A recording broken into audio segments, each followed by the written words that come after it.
Bonjour. Certains jours, dits de repos, il est très difficile de mettre le cerveau au repos, justement. Et ça s'exprime soit par une activité physique qui ne sait pas s'arrêter, soit par une activité cérébrale qui ne se pose pas, soit par les deux. Nous passons notre temps à courir, à nous activer, à penser, à régler les problèmes, à réfléchir, à faire la pause. Eh bien, on ne sait plus. Or, pour être en forme, il est indispensable de reposer le corps et l'esprit. Facile à dire et pas facile à faire. Je vous propose de découvrir qu'au contraire, nous pouvons le faire très aisément. Le meilleur moment possible, c'est lorsque vous êtes soit allongé sur votre banquette, soit au lit. Le matin de préférence, juste avant d'entamer la folie de votre journée qui devrait être de repos et de détente, ne l'oublions pas.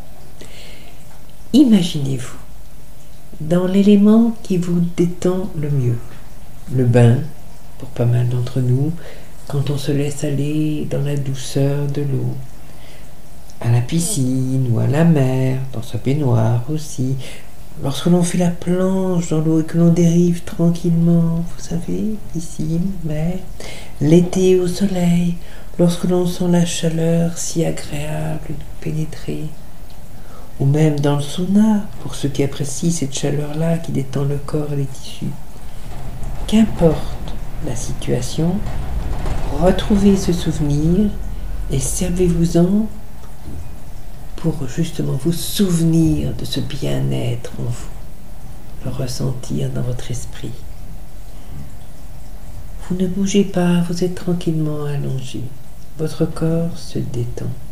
Et au fur et à mesure qu'il se détend, soyez réceptif à ce qui se passe à l'intérieur, pas attentif, pas à l'écoute.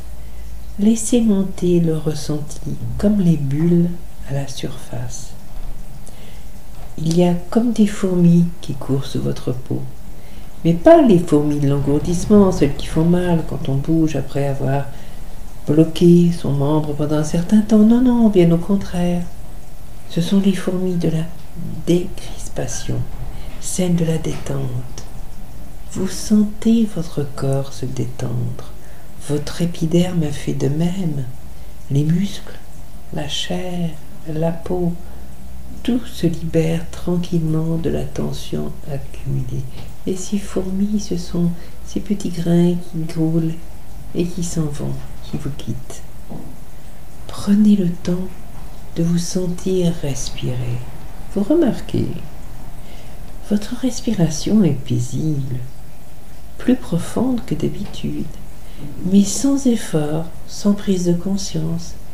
Et cela contribue fortement à ce que vous pouvez voir, votre cerveau se met enfin en pause. Les pensées vous quittent, vous êtes dans un état de calme réel. La respiration joue énormément. Le cœur pompe moins et envoie donc moins vite le sang partout. Moins d'agitation, donc du repos. Pour le vérifier, changez la position d'un de vos bras, par exemple. Vous mettez en route le cœur. Le mouvement fait envoyer le sang plus vite. Et écoutez votre cerveau. Il repart tout seul. Votre respiration a perdu un peu de son calme. Tout cela est normal. C'est un phénomène physique, mais ça influe sur le mental. Le cœur qui fait son travail, qui pompe pour alimenter les muscles auxquels on demande un travail supplémentaire, envoie également le sang au cerveau. Celui-là, on le stimule, il réagit et il se met en route. Il suffit de revenir à l'immobilité et les choses se recalment, cerveau compris. Le bien-être revient. Les méthodes de méditation travaillent beaucoup sur la respiration, les méthodes de relaxation, les arts martiaux, calme, interne, etc.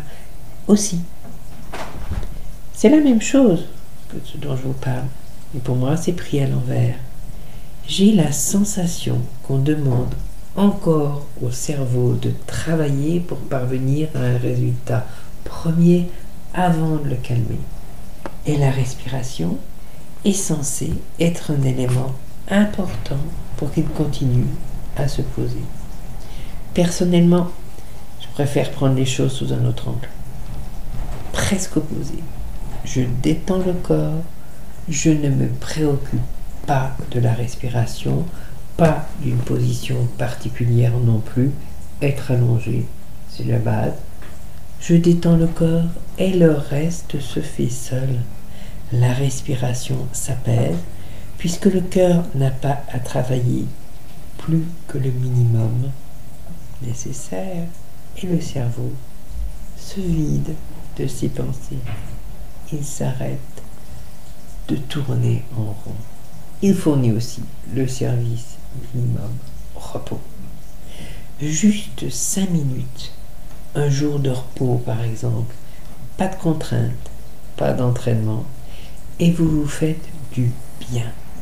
Je peux vous assurer, pour le pratiquer régulièrement, que le cerveau profite bien fait de ce petit instant un bon moment. La réflexion est plus posée, l'esprit ne part plus dans toutes les directions, le corps n'est plus épuisé, il est comme rempli, ressourcé. Je persiste à croire que nous n'avons pas besoin de techniques pour nous faire du bien. Observons les animaux, ils nous disent tant. Je vis avec des chats, je les observe, ils se détendent très facilement. Ils se posent et ils oublient le monde extérieur. Ils ne passent pas leur temps à dormir, ils s'offrent des micro-siestes. Mais à ces moments-là, ils cessent de bouger, ils ne font rien. Ils ne sont plus en éveil, surveillance comme il est normal chez eux lorsqu'ils sont actifs. Et quand ils sortent de là, ils sont bien plus calmes qu'en y entrant. La nature nous donne les clés du bien-être, toutes les clés, que ce soit à travers les êtres vivants qui l'habitent ou à travers les éléments tels les arbres, l'herbe, les nuages. Elle est un puits inépuisable d'enseignements pour retrouver l'équilibre que nous perdons, parce que nous perdons le contact avec elle. Lorsque l'on travaille l'énergie, lorsque l'on travaille la spiritualité, le retour au un, on expérimente cela à chaque instant. On peut aussi ne plus seulement regarder, mais observer et comprendre l'articulation de l'harmonie. La nature est harmonie. Si nous nous souvenons que nous en faisons partie, nous pouvons nous aussi retrouver le chemin de cette harmonie qui est la base de tout.